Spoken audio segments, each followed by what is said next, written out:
Assalamualaikum warahmatullahi wabarakatuh. Jumpa lagi anak-anakku yang berbahagia. Mudah-mudahan kalian selalu sehat walafiat, tidak kekurangan suatu apapun. Bagaimana kabarnya hari ini? Oke, mudah-mudahan dapat mengikuti pelajaran, terutama pelajaran biologi dengan baik dan mengikuti PDR dengan semangat dan antusias. Nah, hari ini kita masih melanjutkan PDR kita biologi untuk keanekaragaman hayati bagian yang kedua. Ya. Bagian yang kedua, bagian yang pertama kita kemarin sudah membahas tentang keanekaragaman hayati berdasarkan wilayahnya.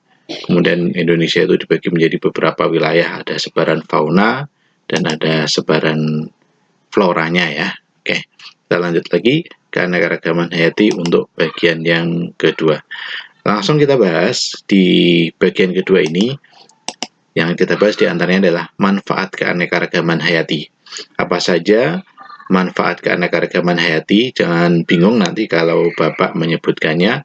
Kadang-kadang keanekaragaman hayati, kadang-kadang biodiversitas, sama aja ya.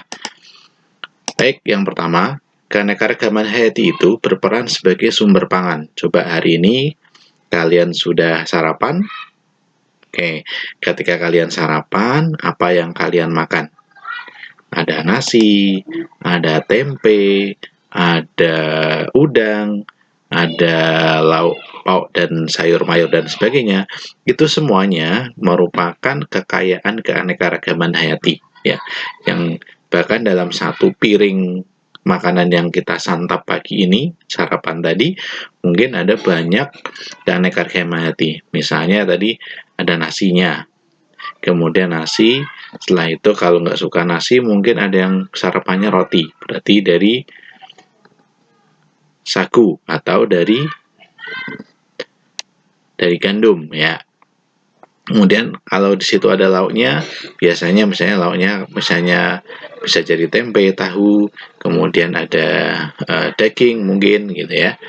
Dan ada juga sayur mayur beraneka ragam. Itu semua kekayaan keanekaragaman hayati yang dapat digunakan sebagai sumber pangan. Yang kedua, keanekaragaman hayati sebagai sumber sandang dan papan. Nah, sekarang ketika kalian pakai baju kalian terbuat dari apa? Nah, kebanyakan baju kalian terbuat dari kapas, ya. Kapas, atau mungkin kalau ada yang pakai sutra, nah sutra pun itu dari hasil karyanya ulat sutra ya, itu juga keanekaragaman hayati. Itu sebagai sumber sandang. Atau mungkin juga kalian yang hari ini kedinginan, kalian pakai jaket kulit. Nah, jaket kulit pun berasal dari hewan. Berarti hewan merupakan salah satu keanekaragaman hayati. Demikian juga untuk papan ya. Nah, misalnya ini contohnya, ini orang yang menggunakan pakaian tapi terbuat dari tumbuh-tumbuhan. Nah, ini ekstrimnya seperti ini ya.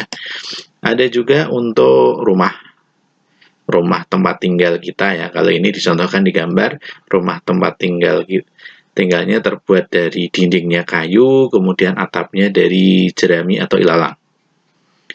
Nah, kalau di rumah kita mungkin masih ada yang pakai kayu untuk di bagian atapnya, atau kemudian minimal kusenya, atau lebih minimal lagi pintu-pintunya. Biasanya masih ada yang terbuat dari kayu. Maka keanekaragaman hayati di sini berfungsi atau berperan sebagai sumber papan.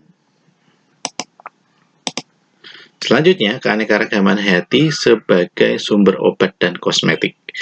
Oke, yang hari ini sudah mandi, kemudian sudah bersolek, kalian pakai kosmetik, mungkin pakai sabun atau pelembab yang lainnya.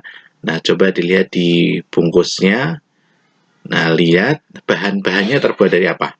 Nah, maka sebagian akan kalian temukan bahannya itu terbuat dari tumbuh-tumbuhan atau dari hewan. Nah, misalnya gini, ambil contoh, misalnya ini tanaman lidah buaya, biasanya digunakan untuk misalnya untuk produk sampo gitu ya, sampo lidah buaya, atau digunakan untuk pelembab kulit. Berikutnya, keanekaragaman hayati juga berfungsi sebagai sumber budaya. Kalau misalnya begini, kemarin yang belum lama ini ada Hari Raya Idul Kurban. Nah, itu sebagai salah satu budaya juga, di mana kemudian umat Muslim, umat Islam menyembelih hewan kurban. Nah, hewan kurban di sini mempunyai fungsi sebagai sumber budaya juga.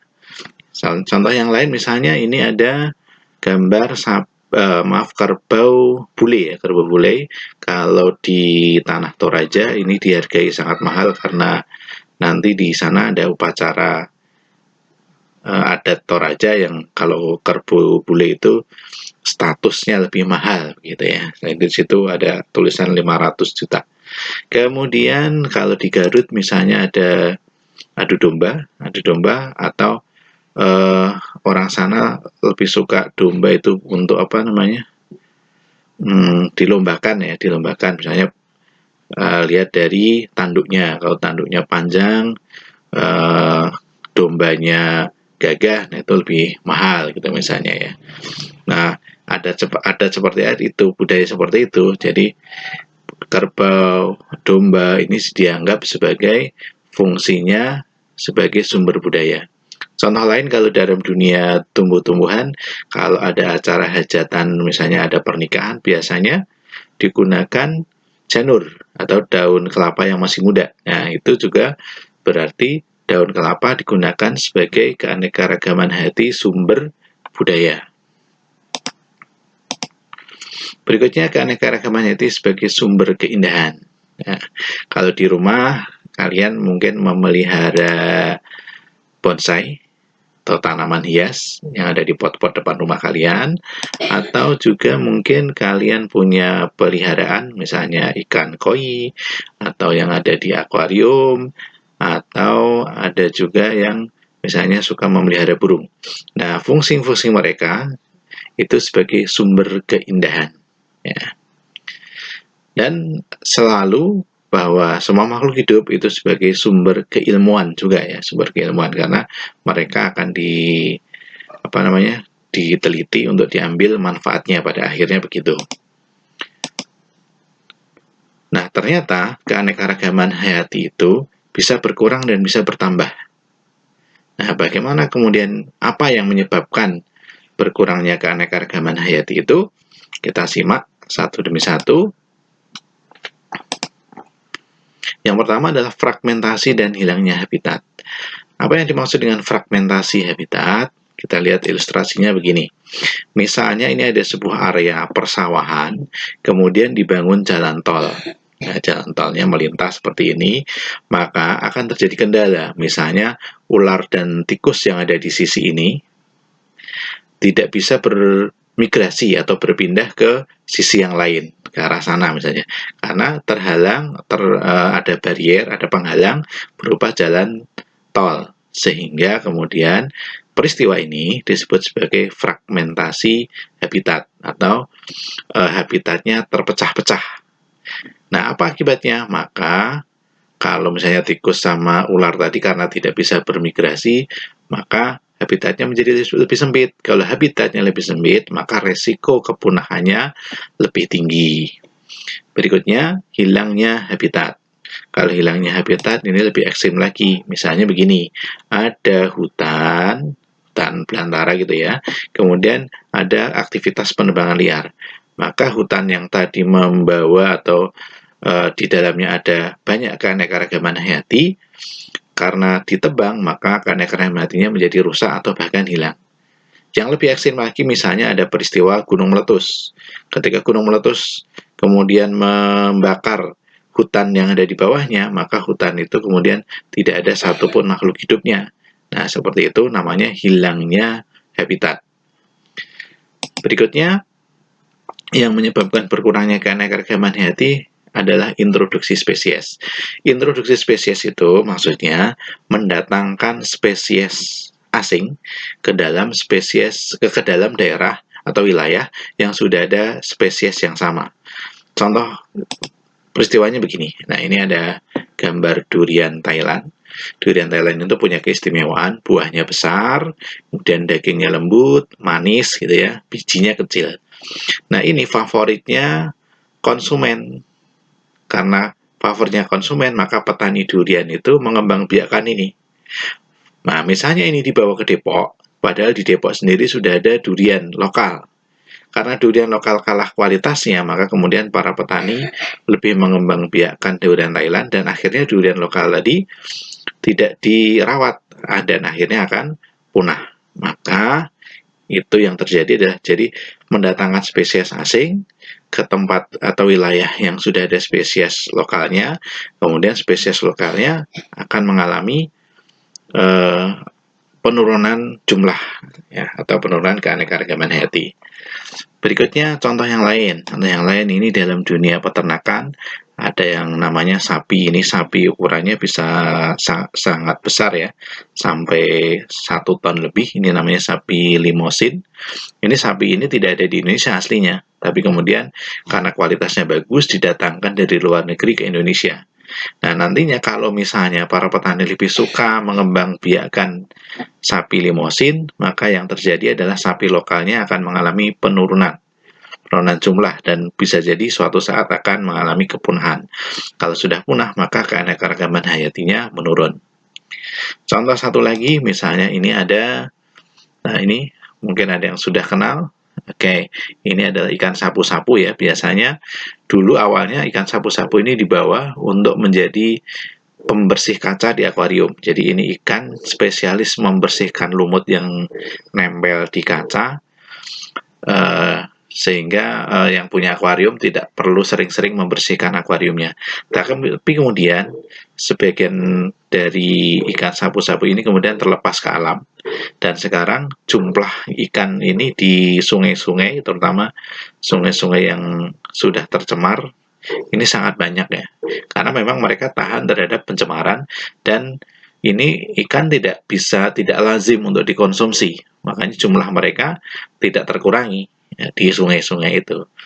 Nah, keberadaan ikan ini juga menjadi pesaing ikan-ikan yang ada di sungai, sehingga kemudian ikan-ikan yang lainnya mengalami penurunan jumlah, sedangkan ikan ini terus populasinya selalu bertambah.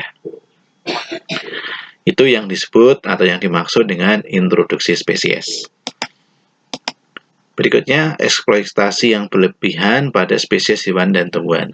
Jadi karena sumber daya alam itu sangat dibutuhkan oleh manusia, maka kemudian manusia berlomba-lomba bagaimana caranya kemudian bisa membawa atau mengkonsumsi hewan dan tumbuhan itu dengan berbagai cara. Nah, salah satunya adalah eksploitasi yang berlebihan itu misalnya pencarian ikan dengan bom ikan gitu ya. Jadi terumbu karangnya atau lautnya diledakkan dengan harapan ikan-ikannya tinggal diambilin. Tapi kejadian ini, peristiwa ini akan merusak terumbu karang.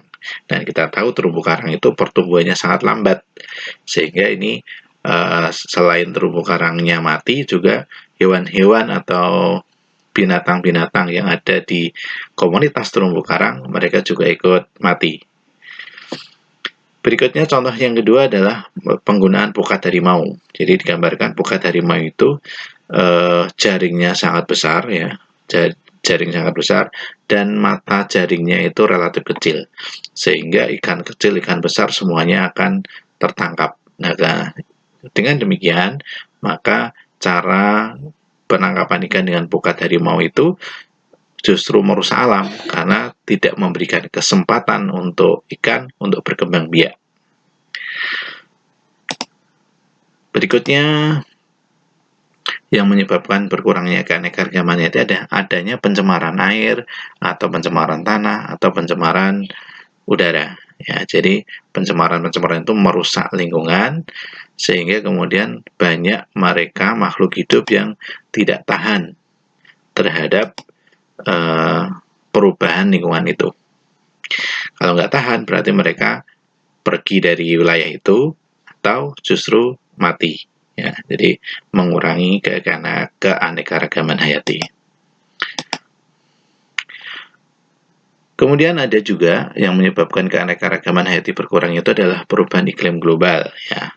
Kalian mungkin mengenalnya global warming. Sehingga ini gambarannya yang awalnya bumi itu sejuk gitu ya. Kemudian buminya menjadi lebih panas. Nah, perubahan iklim itu menyebabkan beberapa hewan, beberapa tumbuhan tidak bisa beradaptasi lagi ya. Misalnya ada ikan yang harusnya hidup di suhu kurang dari 20 derajat Celcius. Nah, tapi karena ada pemanasan global, suhu airnya sudah menjadi 22 derajat Celcius misalnya. Sehingga ikan tersebut tidak dapat bertahan dan akhirnya mati. Itu contoh gampangnya ya. Kita lanjut lagi. Berikutnya, ini ulah manusia lagi, industrialisasi kehutanan dan pertanian. Nah, kita ambil contoh misalnya, ini ada sebuah wilayah yang awalnya itu adalah hutan gitu ya. Kalau hutan itu keanekaragaman hayatinya paling tinggi, tapi karena ada keperluan manusia, maka hutan tersebut ditebang, kemudian ditanami ini kelapa sawit ya. Jadi dalam area yang luas ini tanamannya didominasi oleh kelapa sawit, walaupun di bawahnya masih ada sedikit tanaman yang lain ya. Tapi itu menyebabkan banyak makhluk hidup yang kemudian tidak terselamatkan, dan akhirnya mereka bisa jadi akan punah dan menurunkan keanekaragaman hayati itu sendiri. Anak-anakku yang mudah-mudahan penjelasannya tidak terlalu cepat, dan hari ini kalian mendapatkan tugas untuk menguji pengetahuan kalian dari kelas IPA 1 sampai IPA 5, 10 IPA 1 sampai 10 IPA 5 untuk mengerjakan tugas di Google Form, dan ini adalah alamat linknya ya. Ini bacanya misalnya begini. Untuk kelas 10 IPA 1 berarti nanti dicari di browser ya, di browser gg.gg/biodiver A1 ya, biodivera 1 gitu ya. Untuk MIPA 2 ada perbedaannya, ada angka 2 dan seterusnya. Nah, tapi karena ini linknya di password, maka passwordnya bisa kalian lihat di tugas di My School. Jadi linknya ini, kemudian nanti kalau minta password, kalian lihat di tugas di My School-nya, di situ sudah di-share tentang password yang bisa digunakan. Kita lanjutkan kembali. Nah, sekarang kalau tadi menurunkan keanekaragaman hayati, maka sebagai manusia itu kan yang paling bertanggung jawab yang ada di bumi. Maka kemudian dia harus berusaha untuk melestarikan dan mempertahankan keanekaragaman hayati itu ya. Jangan sampai kita menjadi orang-orang yang tidak bersyukur, bahkan jadi orang yang merusak ya. Misalnya begini, penghijauan. Nah, penghijauan itu ya, dari lahan yang tidak ada tanamannya atau tanamannya sedikit, kemudian ditanami. Ya, gerakan menghijaukan lahan yang masih terbuka atau lahan gundul. Ini kegiatan ini mampu meningkatkan keanekaragaman hayati. Nah, nanti kalau tanaman hutannya sudah hijau lagi, hewan-hewannya juga akan ada gitu ya. Berikutnya pembuatan konservasi. Jadi konservasi itu perlindungan alam ya. Oleh karena itu perlu dibuat aturan atau dibuat wilayah yang di situ memang oleh pemerintah dijamin atau diawasi sehingga tidak semua orang bisa mengeksploitasi gitu ya, bisa mengeksploitasi. Nanti kita bahas lagi tentang konservasi. Berikutnya pemuliaan dan hibridisasi. Jadi ada beberapa tanaman yang kualitasnya bagus itu perlu diselamatkan ya, dimuliakan istilahnya gitu, pemuliaan tanaman.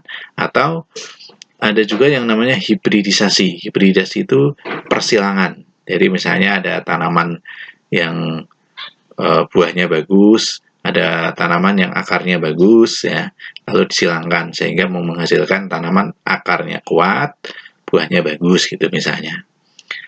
itu bisa dilakukan oleh manusia. Berikutnya pelestarian in situ dan ex situ. Jadi pelestarian itu ada dua jenis, in situ dan ex situ. In situ berarti di dalam, ya, ex berarti di luar. Apa yang di dalam dan di luar? Jadi misalnya begini, kalau kalian memelihara harimau di rumah, itu namanya kalian melestarikannya secara ex situ, karena di luar habitatnya, karena habitatnya harusnya harimau itu di hutan. Tapi kalau misalnya ada badak bercula satu yang ada di ujung kulon sana, itu pelestariannya namanya in situ, karena habitat badak bercula satu memang ada di ujung kulon, ya. Kemudian ini dari versi pemerintah, kalau pemerintahan bisa membuat undang-undang konservasi, ya. Jadi nanti ada aturan-aturan yang istilahnya tidak membebaskan semua orang atau membebaskan semua pihak untuk mengambil memanfaatkan dari sumber daya alam yang ada. Kemudian membiarkan spesies, ya, spesies langka, ya, spesies langka, membiarkan spesies langka, misalnya penyu yang sudah hampir punah, nah itu dibantu perkembangbiakannya, ya. Misalnya telurnya diawasi, telurnya dibantu ditetaskan. Kemudian misalnya ada orang utan yang terusir dari atau habitatnya, kemudian mereka dikarantina dulu, dikembangbiakan, kemudian nanti akan dirilis atau dilepas ke habitat yang sesuai. Nah, ini beberapa contoh konservasi alam, ya, yang ada di Indonesia. Jumlahnya banyak, ini hanya beberapa contoh, ya. Misalnya ada cagar alam. Kalau cagar alam ini fokusnya ke tumbuhan, ya. Tumbuhan menyegarkan alam dengan oksigennya. Kalau Swaka Marga Satwa ini fokusnya ke hewan. Nah, tapi diingat, kalau melindungi hewan maka harus juga melindungi tanaman, karena tanamannya biasanya menjadi habitat yang sesuai untuk hewan itu. Kemudian taman wisata, ada taman buru. Nah, taman buru fokusnya untuk binatang yang boleh diburu, ya. Kemudian taman nasional. Nah, kalau taman nasional itu bisa jadi gabungan dari beberapa konservasi, ya. Bahkan di taman nasional itu bukan hanya saja tumbuhan dan hewan yang dilindungi, bahkan di taman nasional itu termasuk sosial budaya itu juga dilindungi.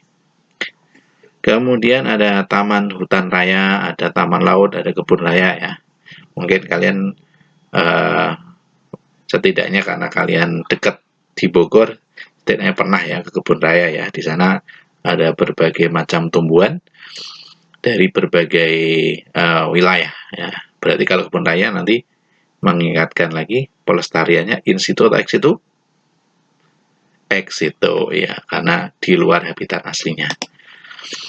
Baik, kita lanjutkan lagi. Ini contoh taman nasional yang ada di Indonesia. Misalnya kita fokus lihat ke Jawa, ya. Di Jawa itu ada Baluran di Jawa Timur, ya, Bromo Tengger Jawa Timur, Semeru. Semeru itu selain nama gunung juga nama Taman Nasional Semeru. Ya, biasanya memang taman nasional itu melekat pada hutan atau gunung. Ya, misalnya di Jawa Barat misalnya ada Gunung Gede, Gunung Gede Pangrango. Ya, itu merupakan Taman Nasional Gunung Gede Pangrango. Kemudian